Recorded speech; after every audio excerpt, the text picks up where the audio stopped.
Good evening, everybody. Good evening.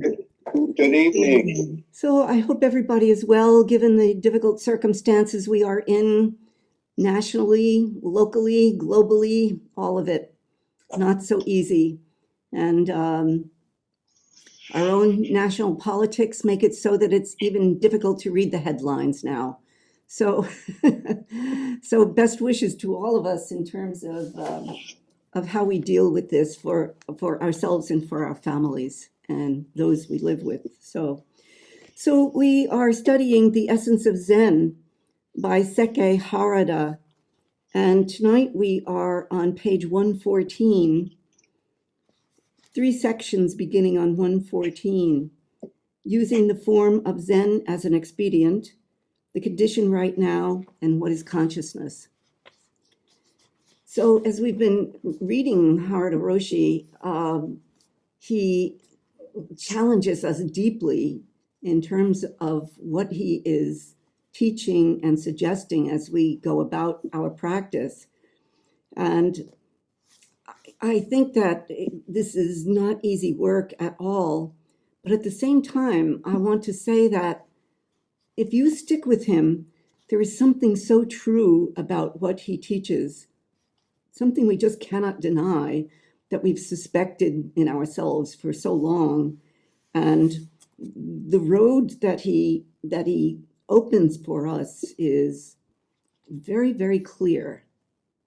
So I want you to continue to struggle with him if you are feeling that that's what's happening with you. But in these 3 chapters, I mean, he is just so masterful in trying to get us down to the very essence of what he is saying, the essence of Zen.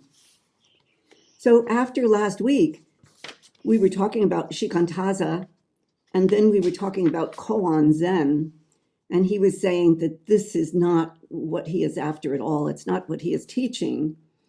And so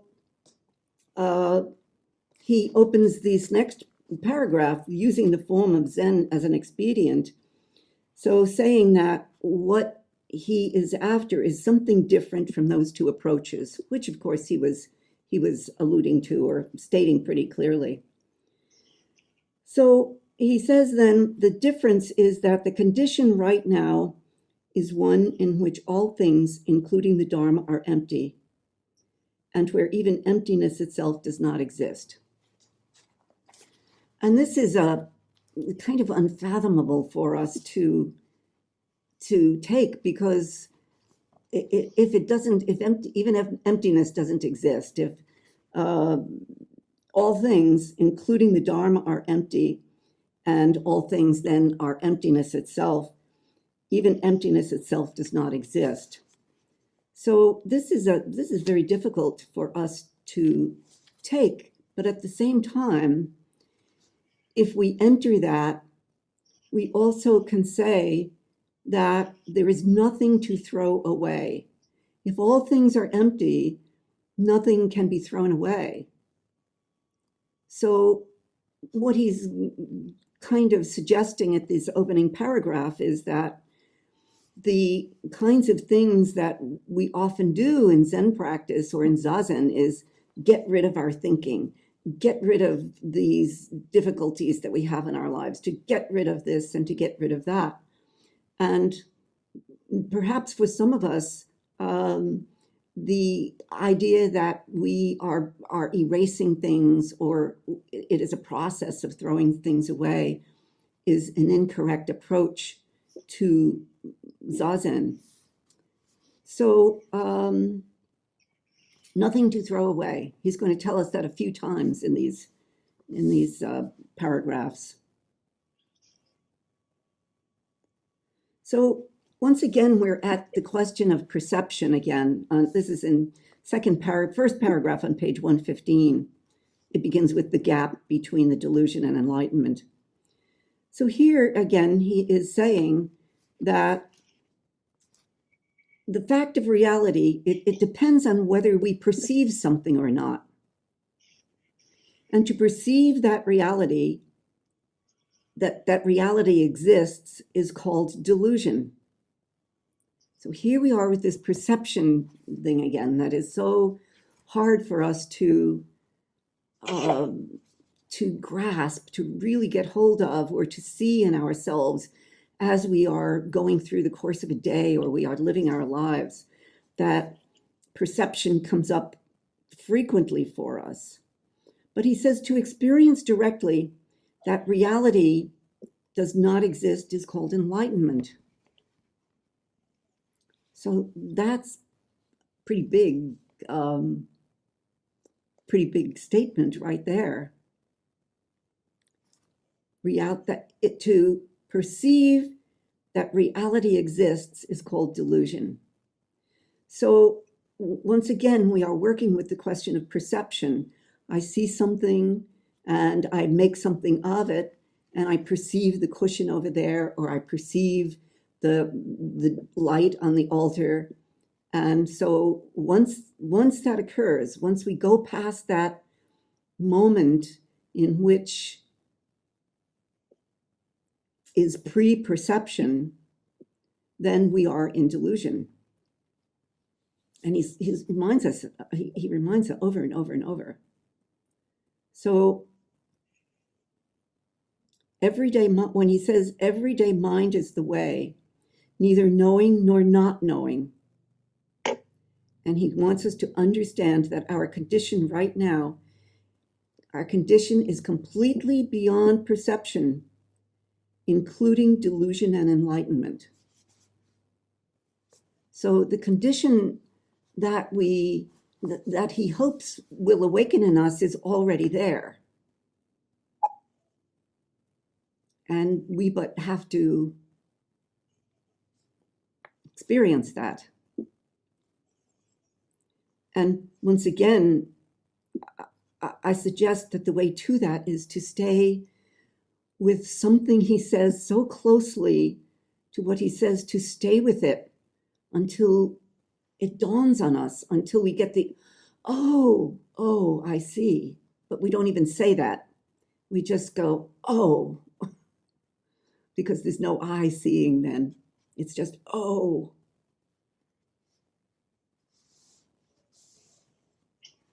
So I don't want to go too fast. And if you've got anything to say, with the modulation that we are in the screen, anybody can jump in any time. And so please feel free to do so. So then he goes down further he's talking about these two types of zazen, shikantaza or koan. And he says, those are a means to reach the Dharma. Because while he's saying this is not it, and that's not it, and this is not it, he's saying, but we have to have some expedient. We have to do something, and we have to practice in that way with an expedient means until we are able to reach a point where we say, oh, the Dharma, it's the Dharma, and that we ourselves are the Dharma.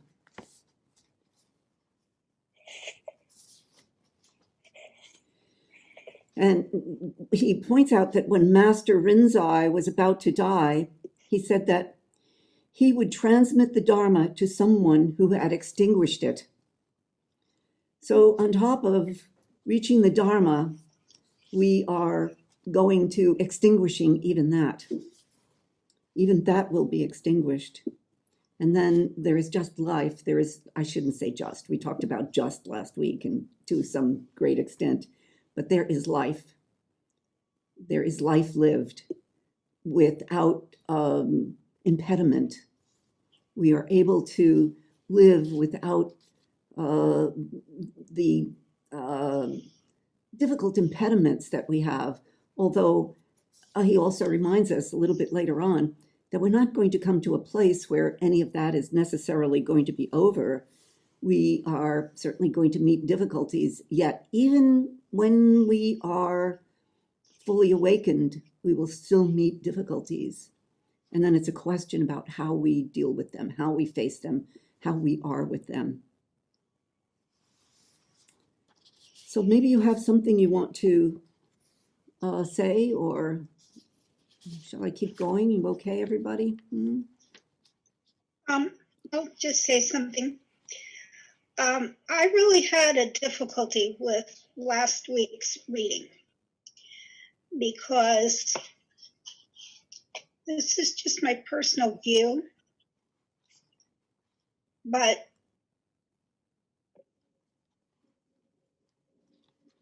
I don't relate very well when people are saying our way is right, and if you're doing this other way, that's just, you'll never get there. That's a little bit too much like my fundamentalist upbringing. You know, only the elect are going to get there. I feel like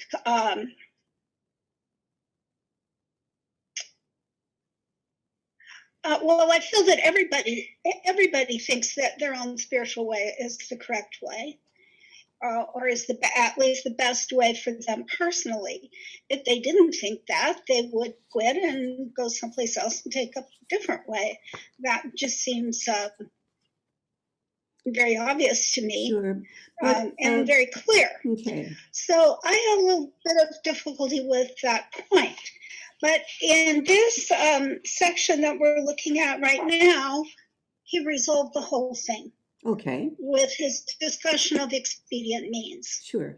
That even his own way, he's saying it's just a means. It's just a means. Yes. It's just something that you do because you need to have. If you don't work on something, there is no possibility of reaching the Dharma. Mm-hmm. And and expedient means is a very important teaching in Buddhism. Yes. Skill in means. Yes, right. You look for a teacher that has skill in means. Mm-hmm.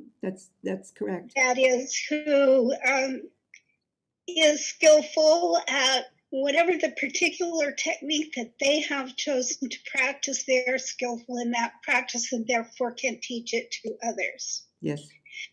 So as the minute he said that, I said, oh, okay, that's fine. Yeah. All right, well, good.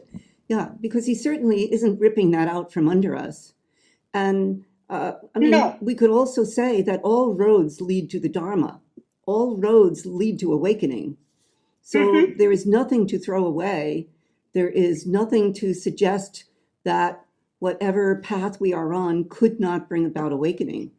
But he is certainly saying that this is the most expedient means. I think he may be saying that. It's either one is expedient means to reach the Dharma, and that the forms of Zazen are not the end in themselves. It's the process that we take. And so he does bring full circle then, and I am glad that he catches us up in time so that we don't abandon Harada Roshi as we continue to study that. We have to trust him. That we have to divide it up some way, but if this piece had been included in last week's reading, I wouldn't have struggled with last week's reading so much. Oh, but I am so glad you did, you see, because that is what we are asked to do. We are asked to struggle with these teachings in themselves and to discern whether he is really meaning that. I mean, I sent you the email that we got from Daigaku that said Harada Roshi is not a fundamentalist by any manner of means. He certainly is not, and he is not saying that. So to have struggled with the reading, I think, is what we're asked to do. So no harm done. No harm done. No, I was quite excited about this. Okay. I guess as someone who's had experience with fundamentalism, I share this concern, but I feel like the fear of fundamentalism can ultimately impede one's own sense of trust in the Dharma. Sure. Do you want to explain that further, Will? Well, Why would, I mean, point, it's like we get to choose how to live. I think that's sort of what we as Zen students have come to. That's why we're here. It's that we actually have some sense of control over our experience. And I think that it's a lot of just what shikantaza is. It's like getting to know the natural state of mind and being in that. And I think for me, that's a religious experience. It's not science, it's not philosophy, it's not like the emotion I feel from other people even. It's just like this total sense of trust. Okay.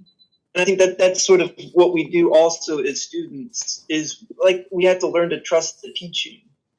Sure. Well, that's certainly what Harada Roshi was alluding to last week also when he talks about the resolution of faith, in which we sit in that non-container just because that is a state of being itself. Shikantaza is the means that will allows us to have a form that we can embrace, as it were, so that we can ultimately see into the mind entirely. Yeah. I really resonate with that word trust. There's that. I mean, it feels to me like Harada Roshi is sort of systematically taking away anything that we might clutch at for some sort of certainty or place to hold, and be left only with this kind of falling into awareness through an experience of trust. Okay. And it's like that's what I think is so hard, because it's like right after that trust, it's like realizing you have to keep doing it. It's like that's what you're trusting, is like that sense that you can't escape, that there is nothing outside of it. I mean, it's a paradox. So you just have to keep like moving around it. So when I read this section for, I write in the margins of the book, and the paragraph that Edo-san directed us to, that first full paragraph on 115 that starts with the gap. At the bottom, when he emphasizes, he does this, I would really like you to understand. So, I had just sat down to read. I was just 2 paragraphs in, and I really had a very strong image come to my mind as I was reading, especially the last sentence. And the image was of a hot air balloon that is tethered to the ground. And for me, I think, and I scribbled in the margin, a release anchored by ethics and moral precepts. So for me, it was this sense of that between knowing and not knowing is this really big, open, free place but you can't just be in that. I mean, you would just get blown all over the place. And so what just came to me was this idea of the anchor. And of course, for me, in my practice, my breath is my anchor. But also, I think in my life, taking it off the cushion, it's really the quality of, the precepts, I suppose, how is me as an hot air balloon going to be guided along? And so that's what I scribbled for this section. But hearing people talk about trust, I certainly have that sense of being on the cushion and trusting the process. But I just was thinking, a hot air balloon has to have a lot of trust.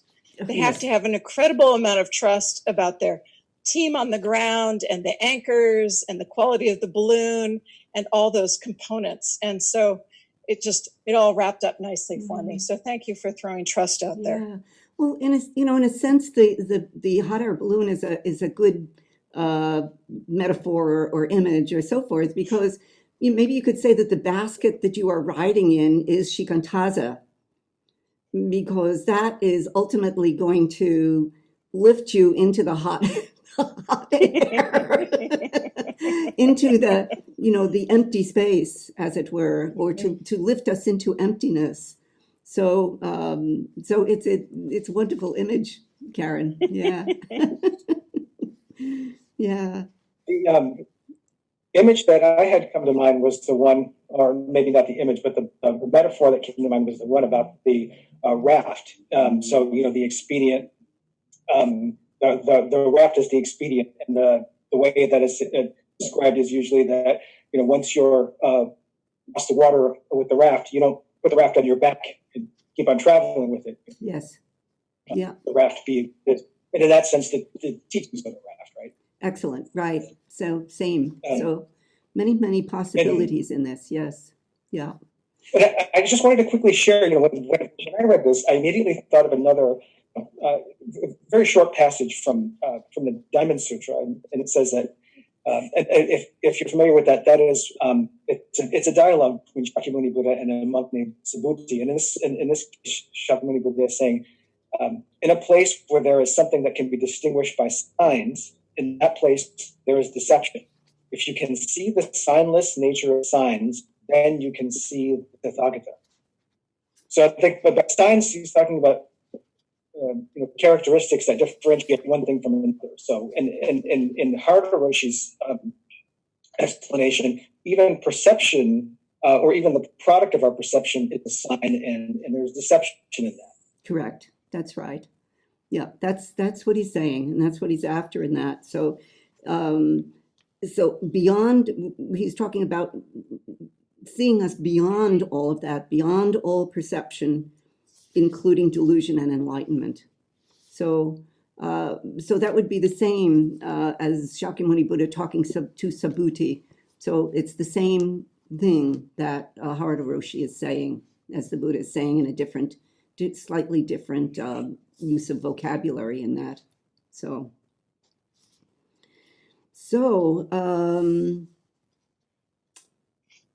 we have this Harada Roshi acknowledging that Shikantaza and Rinzai Zen or Koan Zen then are expedient means to reach the Dharma. And we have to use some method, he says.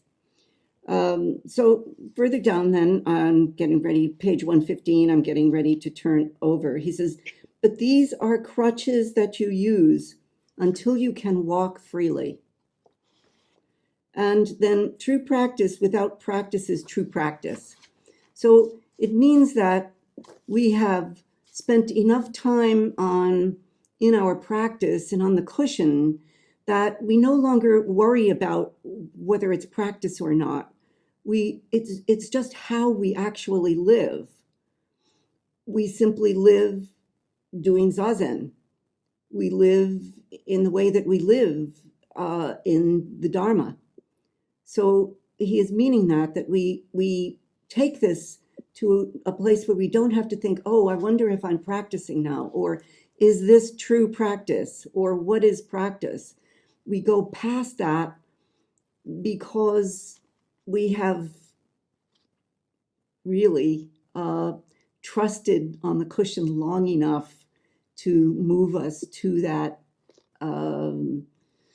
space in which we are no longer encumbered by the ideas about what practice is. So I turn the page then to 118. And once again, at the top,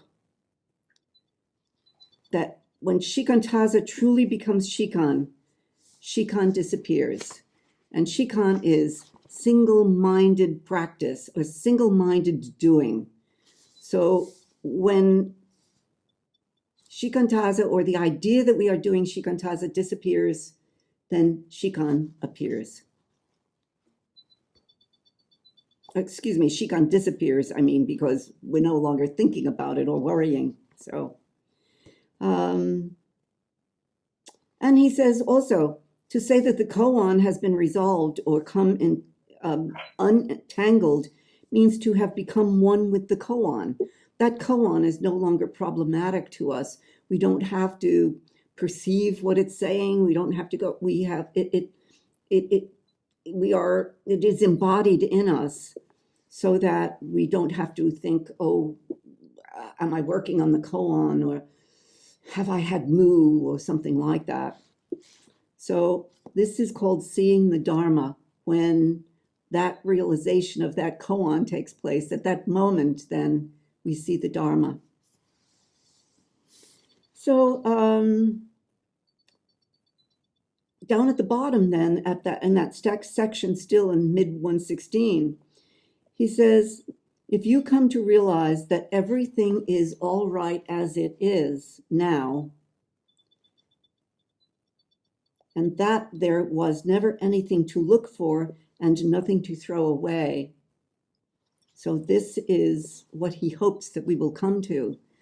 And I was struck by that myself today. We see that often. Everything is all right as it is now. And for a moment, I had that experience that no matter what is going on in the world, no matter the difficulties of COVID, no matter what it is, everything is in its true dharmic position. It is right where it is, and everything is okay, right as it is now. Everything is all right. So I only want to say that when we struggle with the anxiety or the difficulties around what our country is going through, what the world is going through, it is all right as it is. And we have to be able to say that from a Dharma position, even though we may have to jump up at the next moment because something terrible is happening to somebody in the same room with us and we have to help them. So everything is all right as it is now. And also, in what sense, I'm struggling with this all rightness, because we're also a faith of compassion and of seeing suffering and going to attend to the one who does suffer. Well, that, to say that everything is all right as it is now doesn't mean that we exclude suffering from that. I mean, we also have to take our personal suffering, our own suffering, and say, it's all right. In the midst of that suffering, when we say it's all right as it is now, is to step into the Dharma, is to step into the recognition that we are the Dharma, and no matter the suffering, no matter the pain, no matter what we are in, it is all right now. I mean, it isn't that everything is hunky-dory and I'm sitting on a bed of flowers. It may be terrible pain and suffering, but from a Dharma position, it's all right now. It is the condition. And I think that does not negate the need to get up and help someone. Mm-mm. I mean, I think that both are, to me, the primary thing is the Dharma position of all right as it is, and we move from that position to do whatever is necessary. Sure. So in the Lotus Sutra, you may recall that constant mindfulness of sound observer is saying to us that no matter what terrible things you are going through, Avalokiteshvara Bodhisattva, the manifestation of the assistance of Bodhisattva, the Bodhisattva of compassion will be there for you. So it means that if you happen to be sitting with somebody who is in desperate need of aid, you are Avalokiteshvara Bodhisattva coming to their aid at that moment. And it doesn't mean that we are without assistance in any way. It means that the activity of compassion can take action in the Dharma.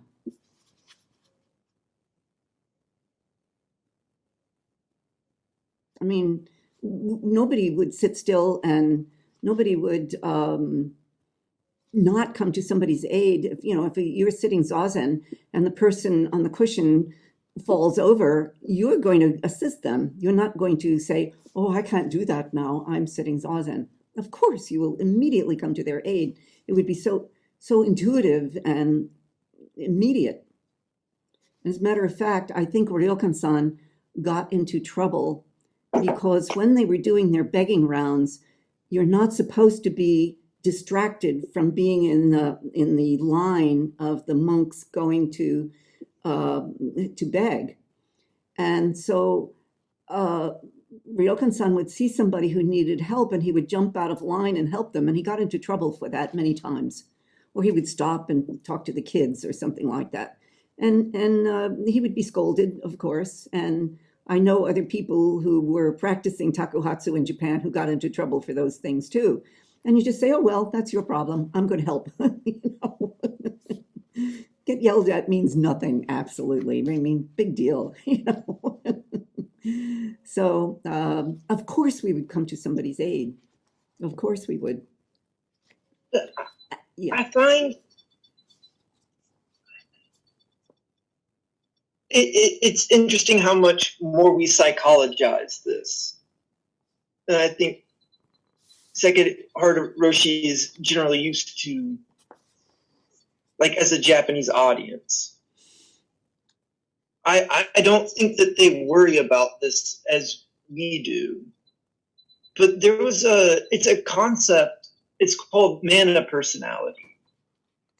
And so I don't know if Carl Jung was the originator of this idea, but I know he was big on it.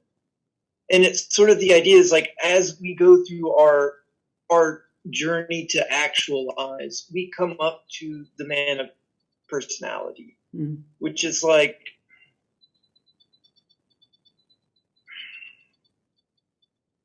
it's sort of like what you think of as the best version of you, run by benevolence. It's in some sense our most egoic state. And it's kind of one of the harder things to kind of then get beyond. But it's interesting that like it's like the ego that fears that by trusting more and more in the Dharma and having a more and more complete sense of fulfillment, that you would then stop functioning as you normally do. But that is not the case. It will not happen. Life still has its way, even more so when you pay attention to it. So it's interesting that we fear that. Yeah, this fearing ego, because you are saying that we fear the ego of doing good because we would soak ourselves in the glory of our own actions. Is right. Yeah. And it's like that fear of getting lost in it. Yeah. But it is also something that we just move through. Yeah, I think that in that moment, you may help somebody and you become aware of yourself doing good, helping somebody. And that is delusion. And we still have to help the person, even if we recognize the delusion that is occurring, because it's just delusion. And essentially, it's empty. So we help the person, even if we are in an egoic state, because that won't last either. Like, I don't want to out myself, but I know the thing that I do that I want to stop. It's like sometimes if I write like a really good correspondence with someone, like I'll go back and reread it because I like the way it makes me feel, and it's like that connectedness. But it's probably better to just write another letter. You know, and then feel good about the next one. It's like, you know, it's like when your state becomes that which you enjoy to the point. It's like when you have what you think of as the peak experience and then you chase it. Sure. I think that Yeah. in some sense what we're talking about. Yeah, that's right. Exactly. Certainly chasing the good feeling. So yeah. So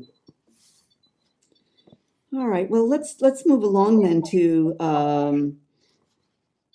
the next section, still on 116. There's nothing in our condition to be sought for and nothing to be thrown away. So he says what his personal condition is that there is no Dharma, no Zen, and I am not looking for the way. There is neither diligence nor laziness, nor is there delusion. I have no intention of trying to grasp something or get rid of something. That's his own condition of where he is at that moment. And so he just lives. Now, I suspect that was at that moment that he wrote that, and I don't suggest that he doesn't have emotions or difficulties of any kind. Of course he may, but the question once again is whether he dwells in that state. Like our precept is no dwelling in anger. So whether we dwell in and on the perception and dwell in and on the ego and with the ego is the issue, not whether the ego arises. You know, and at that moment, I'm sure that that's where he was. He was situating himself, not purposely, but he was the Dharma at that moment, speaking the Dharma. So that must be the condition with which he was in to be able to give that to us. So he says, I'm always thinking on something. You know, there's tomorrow. I got to think in 2 weeks, what's coming up in a couple of weeks. How are my monks? I mean, at the time that he spoke this, he was well. He is now bedridden and unable to speak. But at the time, he was, able to go around and teach. And he says, yeah, I think about tomorrow. I've got to think about where I'm traveling for the next session that I have to go to. And so those things continue for him. His memory continues. We don't give away our memory. Your memory doesn't disappear if you awaken. Perhaps we could say maybe it's a bit refined because we would not in the same way allow ourselves or discover ourselves dwelling in past difficulties such that we're so encumbered by them. So none of that's going to go away. So once again, at the bottom of that paragraph, he says, I'm going to remind you yet again, in principle, the true self is something that essentially cannot be perceived. And when he talks about consciousness, we're going to get a little closer to the explanation of that, I think, the true self. So let's go into what is consciousness then. This is a big study in here. So according to, he is talking about, according to Japanese, in Buddhism rather, he says, as soon as we are conceived, that is the moment of consciousness. We have all kinds of different views of consciousness ourselves and whether we are acting unconsciously, or for those who are psychologists, we talk about the unconscious and that person is not conscious of what they are doing, etc. So we certainly take up that kind of thought about levels of consciousness and what they are. And he says, as soon as we are conceived in the womb, that is the awakening of consciousness. But, from a Dharma standpoint, we would say, for those of you who were sowing Rakusu, the Rakusu was already Rakusu before it looked like Rakusu. And we were already who we are before we looked like anything as a tiny embryo in the womb. So in that sense, the moment, or let's say the moment we sit Zazen, we are already recognizing that we are awakened. Even if we haven't been able to realize it, the seed of bodhicitta in us realizes that we are awakened. It's what led us to practice in the first place. So in that sense, consciousness begins when life begins, because the cause and condition that bring us about are going to process. We will process into an appearance of this particular body. So everything had to come together in a particular way for us to be and appear as we are. So he's also saying that it's just the condition of being an embryo, just a condition of being a baby. Just that, hear this word just again. It's very difficult to live without the word just, isn't it, after discussing it?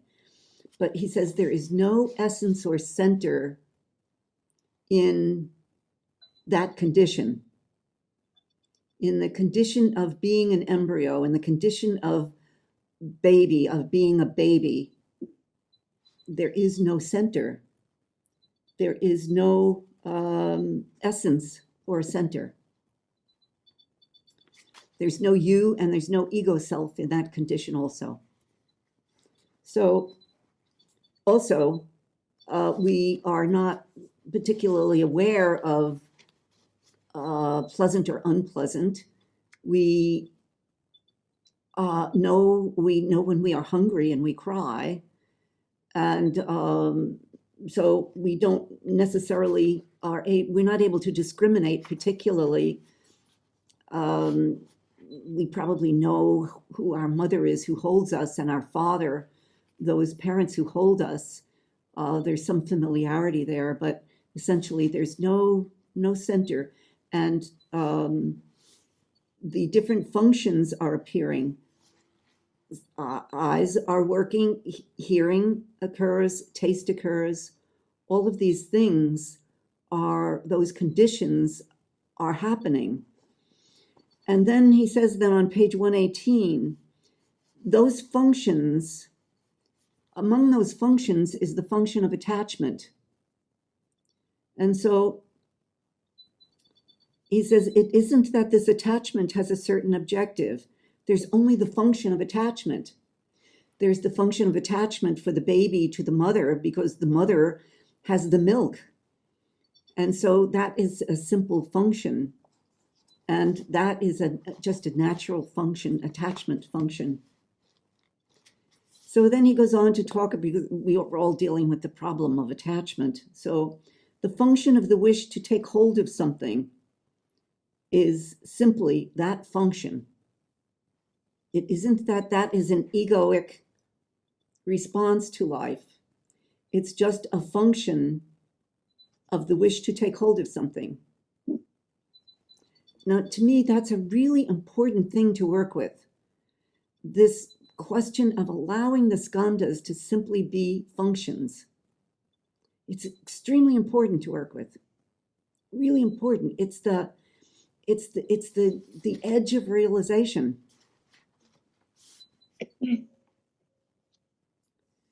Not only that, seeing, hearing, taste, touch, are senses and not the functions of an individual person, which is very difficult for us to grasp because they feel like I'm the one who is seeing, right? If it is the question that I am the one who is seeing, then that is an ego response. That is perception. There is only seeing. And we're all right now seeing the screen that we are seeing. It's the function of one of the skandhas. It's simply a function. That is another very important thing to work with. If you sit zazen and you are facing the wall, or you are facing the tree, or you are facing something, it is a practice or a way to enter that realization to say, these eyes see. What is that? These ears hear. What is that? So they are not owned by us. It is a function of what it is to be human, what it is to take form, let's say. Hey, Wilson. Yes. linguistically, would it be shifting from I am seeing to there is seeing, or seeing is Yes. occurring? Yes. And an embracing of that language in a just kind of an allowing seeing to occur. Correct. That's correct. And this cannot be a thinking state. It has to be experienced. That this form sitting here right now sees. That's all. It has to be that not that I see, but that seeing is. So that is correct. Yes. So, yeah. Along these lines, it occurs to me something which Harada Roshi mentions earlier in the book. He quotes Dogen saying that to carry ourselves forward and experience the various things is delusion. Yes. That the period that the thousand things come forward and experience themselves is awakening. Correct. And here, my sense is that when the thousand things are experienced themselves, that's basically emptiness. Mm-hmm. And it's perceived, or the subjective impression is pure functioning. There's nothing happening, functioning. But that's and there's limitless indifference. There's total neutrality. There's just things are happening. Mm-hmm. But that may be true, but it's a brutal position, because if there's suffering, or a thousand acorns or 100 million acorns die to produce one oak tree, so what? That's just the way it is. And so but on the other hand, my experience is, well, I'm not so good at it, is that warmth and repentance and compassion are extremely important. And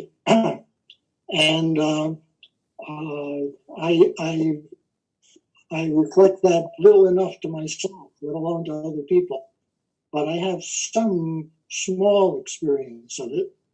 And so the question is, if this pure functioning just is, and is central to Buddhism, emptiness, where is the foundation of compassion, and how does it relate to pure function?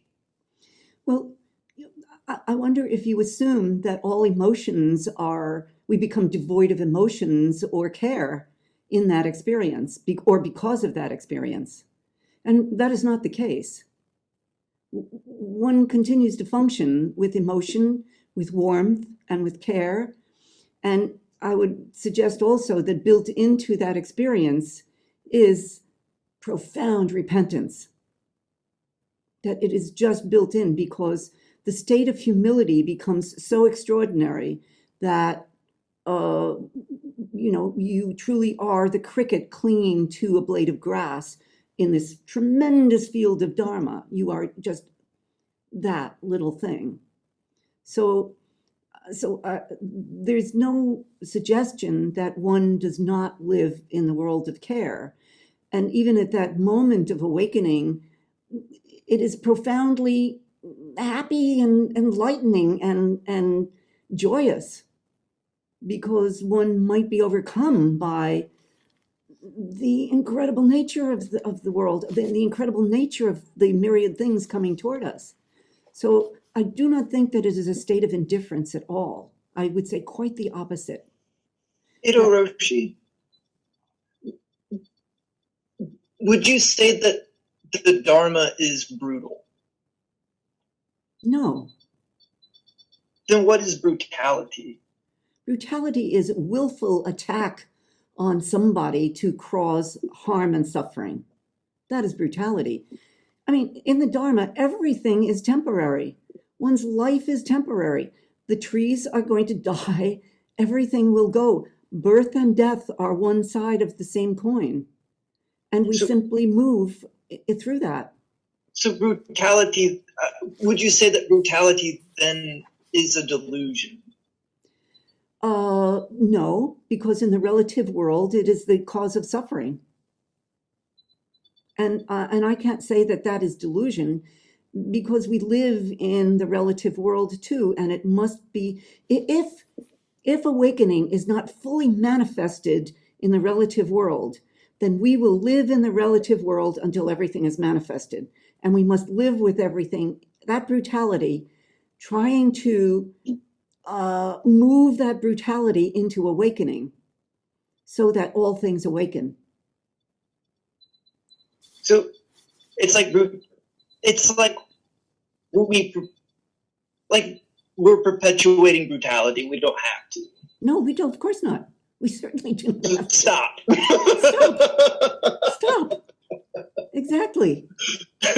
Stop making other people suffer. Stop suffering yourself. That is what the teaching is. I mean, the sitting on the cushion, as we do, is to teach ourselves to stop suffering in the way that we have been, which doesn't mean that we ignore the rest of the suffering in the world. The job then is to become the bodhisattva who goes around and says, stop suffering, you. Stop it. So, I need the reminder sometimes. It helps. we all do, because we get caught in the relative world. We get caught in our own selves. We get caught in the the perceptive mind that rolls around on itself. And to the degree that we can halt that, we can see the steps that we take into suffering that we do not have to take. That is what the practice is to be conscious of what goes on. So, have you all ever seen the one panel cartoon? It's two hamsters in a cage, and one of them is like going like madly on the hamster wheel, run, and the other one is just on his back in the like just resting in the wheel, and saying to the other guy, "I had an epiphany." He just stopped running. Something like that. Maybe. I mean, there's a line that I just find so beautiful in this. When Master Rinzai was about to die, he said that he would transmit the Dharma to someone who had extinguished it. Yes. And I guess my image is someone laughing. Your image, what? Is someone laughing. Oh, okay. So that's what I think you would do. Maybe. If you had extinguished it. Maybe so. Yep. So let's just finish out this paragraph, and then we can take up any other questions. Or this consciousness thing. So remembering that the senses that we have are not the functions of an individual person. They are simply functions that are there. So then he goes on to say that we are form because form is also a function. And the mental functions would not arise if we did not have this form. I've said many times, if we were not in form, the Buddha would not be expressed. So we take form in order to give expression to the Buddha. So then in the very bottom paragraph there, a question that is frequently asked is whether the physical body or mental activity come first. They arise at the same time. Body and mind, one completely together. And so nothing is comprised of only one thing. That's another meditative thing to consider when we are considering these statements that he makes that are so deeply provocative of the state of awakening, that if we will but work with them closely, we will see.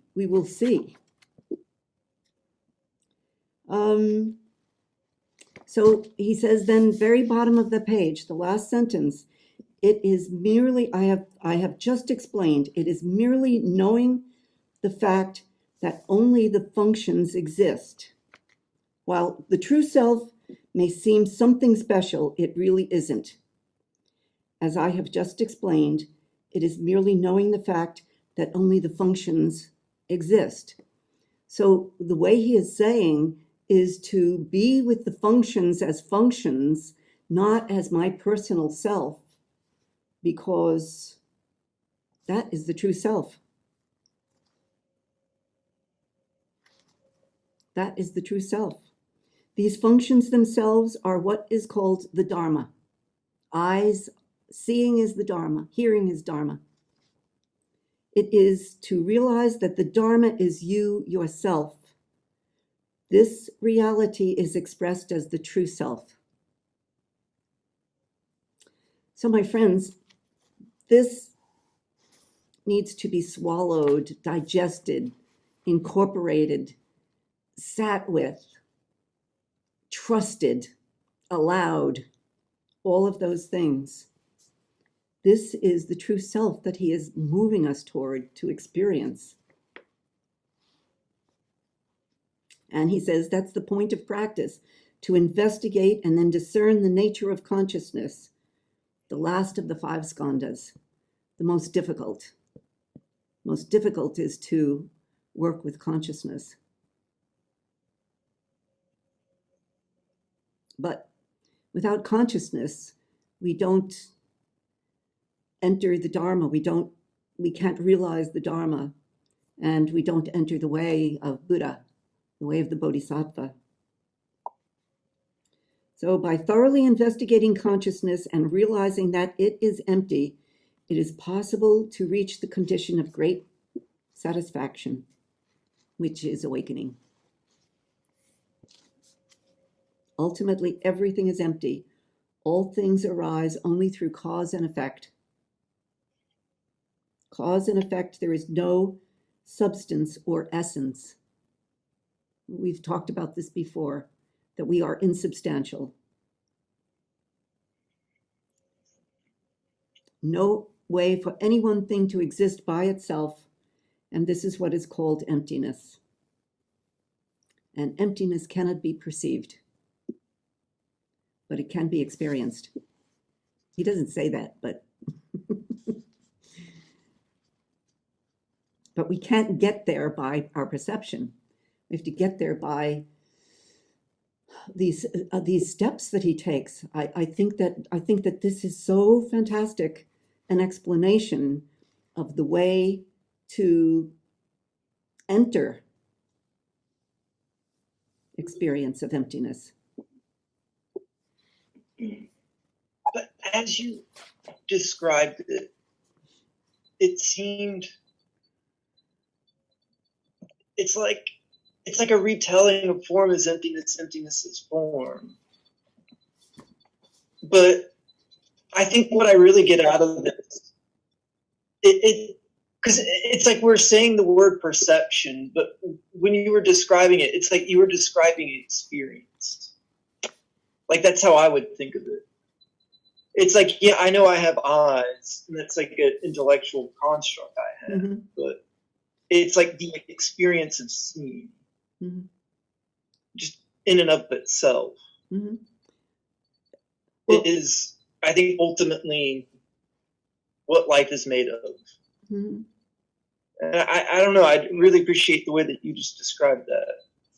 We see. But I would say it's like, it's existence is, I think, what they're saying. But without saying that.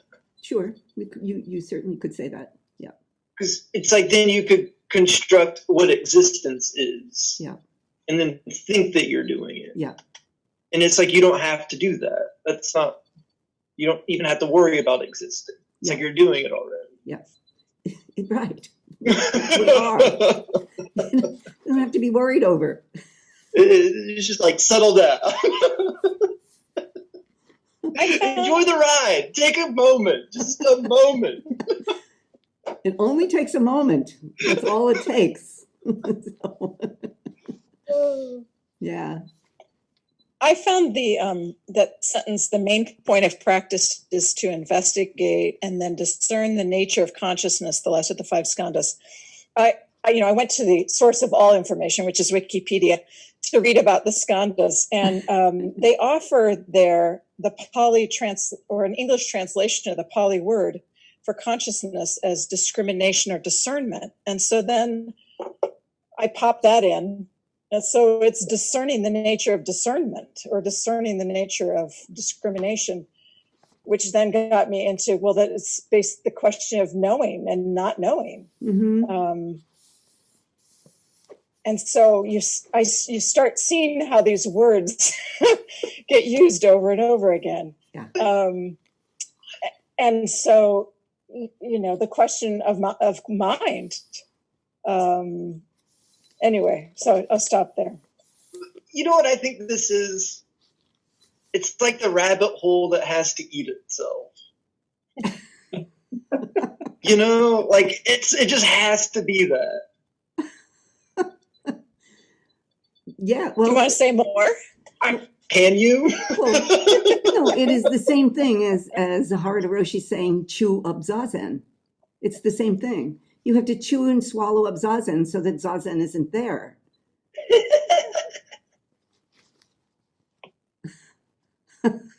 Yes, Eric. It is pretty funny. I mean, you got to keep from laughing. I mean, that kind of gives it away. But. He does say that. Chew a grind. Is it grind that he used the words? Grind up zazen, right? Chew it up, swallow it down, digest it, and let it and just be. So so that we aren't conscious of ourselves. Okay, now I'm sitting zazen.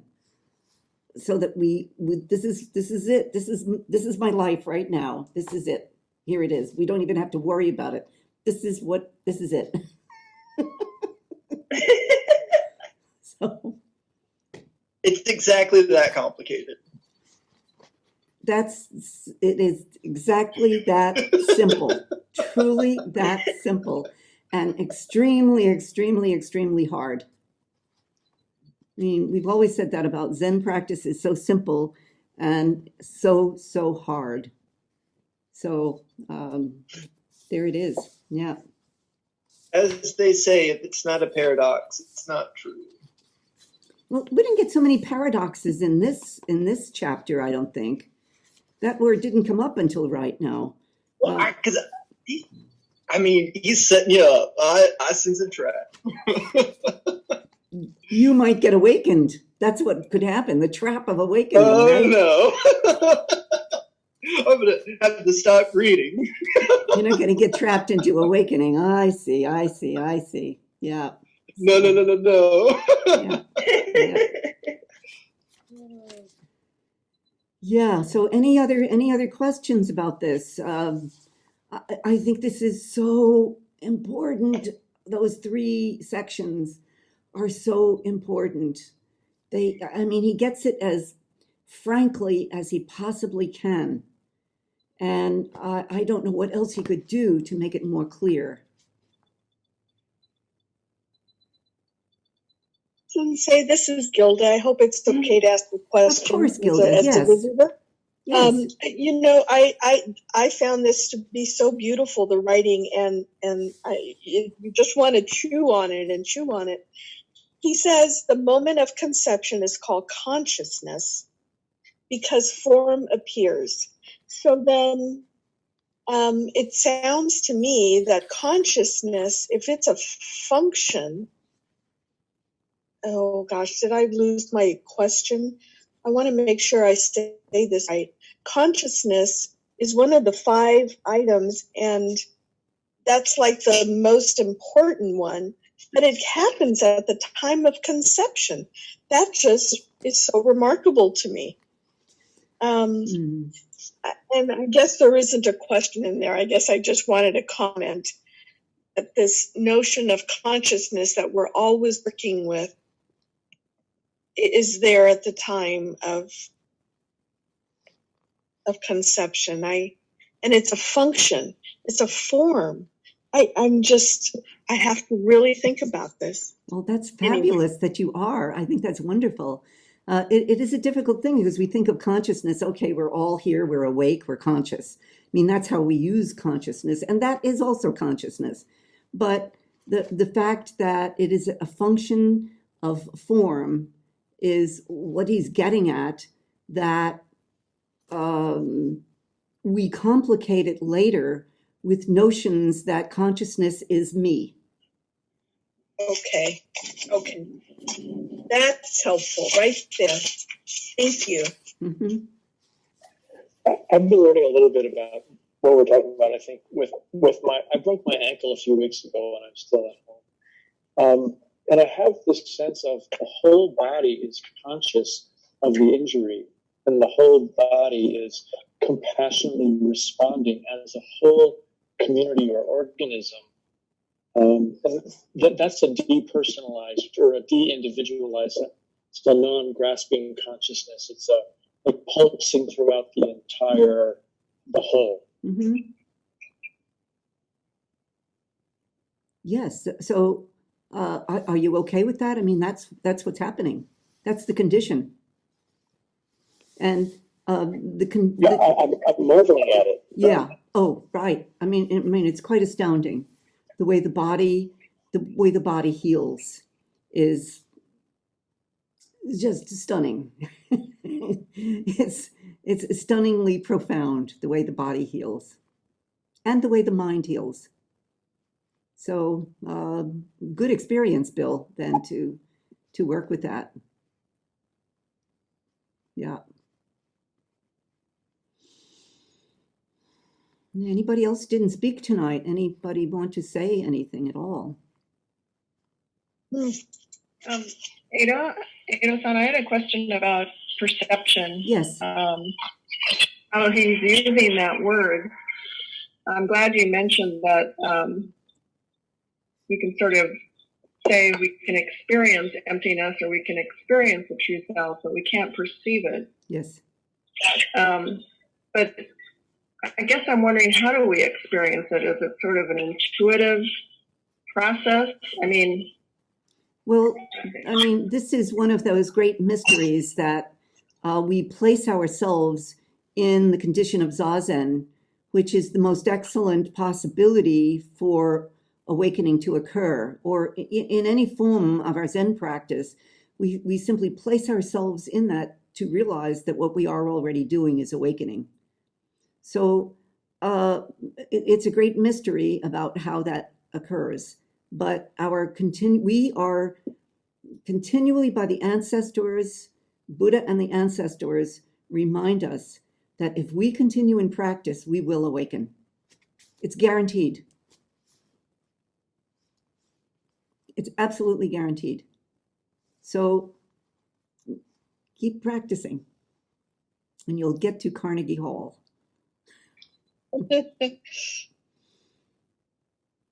Yeah. We can't say what it is that will suddenly jolt us, or that there's so many stories throughout our literature of a monk who is sitting and or is out raking and a pebble hits another pebble and he's awakened. Or, a woman who hears a flower petal fall down onto and hit the table and is awakened by that. And we don't know what it would be because we can't design it or determine what is going to awaken. But the continual practice puts us in the state in which it is more likely to happen than not. It seems like, we run into trouble by using certain words or just using words at all. That every time we use a word to describe something, we're in our conceptual mind. Right. So it seems like he's keep coming back to that in different ways. You know, we can't perceive it. It's not this, it's not that. And so then I guess in essence, you can't really talk about it. Well, that's true. We can't. Because we can't say what it is. Can't say what it is. Right. Yeah. But Dogen Zenji also loved language. And Dogen felt that we could awaken via language. And so it isn't that, I mean, language is a mercy.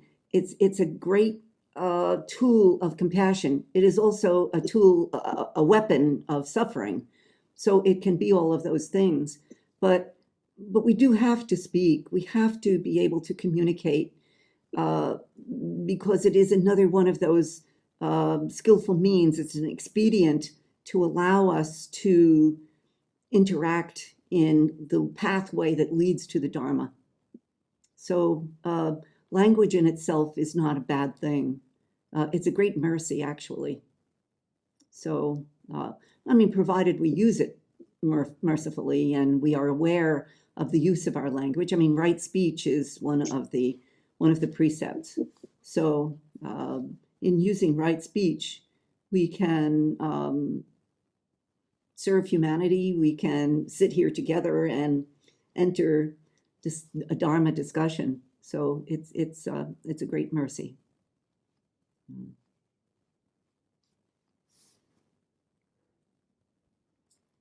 But what does Ryokan-san say? It was one of the poems. Words come sweeping out of your mouth when your lips move. Your arms are slow to act. Be you anxious to use them well. You often try to cover up with your ready-to-flow speeches what your lazy arms have not quite succeeded in performing. So Ryokan-san, and you know, Ryokan-san used a lot of words. He wrote 1,500 poems with words. So while he's saying that words just pile out of our mouths, he also wrote 1,500 poems. So we have that paradox. Now to the paradox of language cannot explain the Dharma, and yet we can come close to the Dharma via language.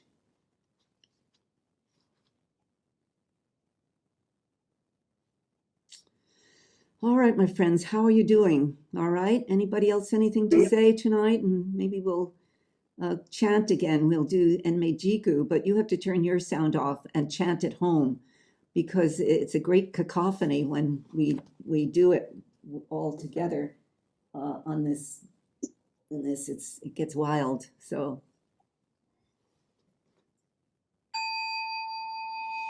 Enmei-jiku kanongyo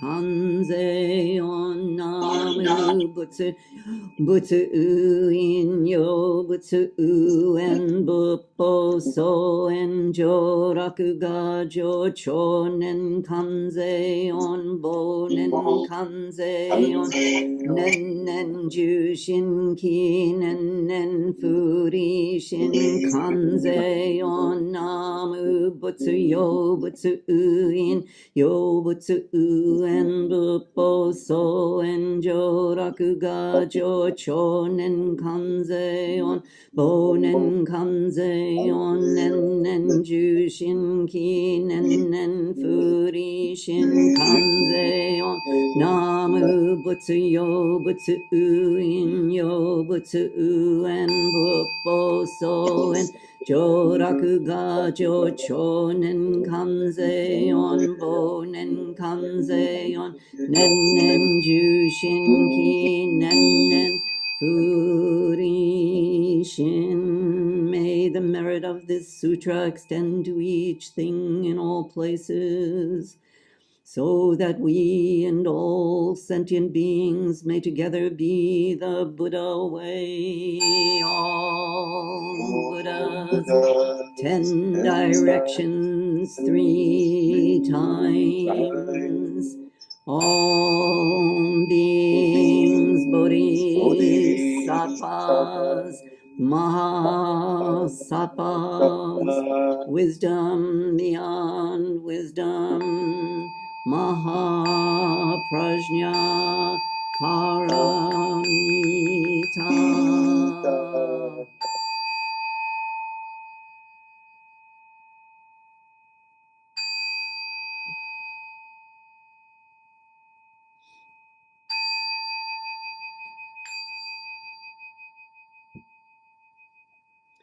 Thank you, everyone. Thank you.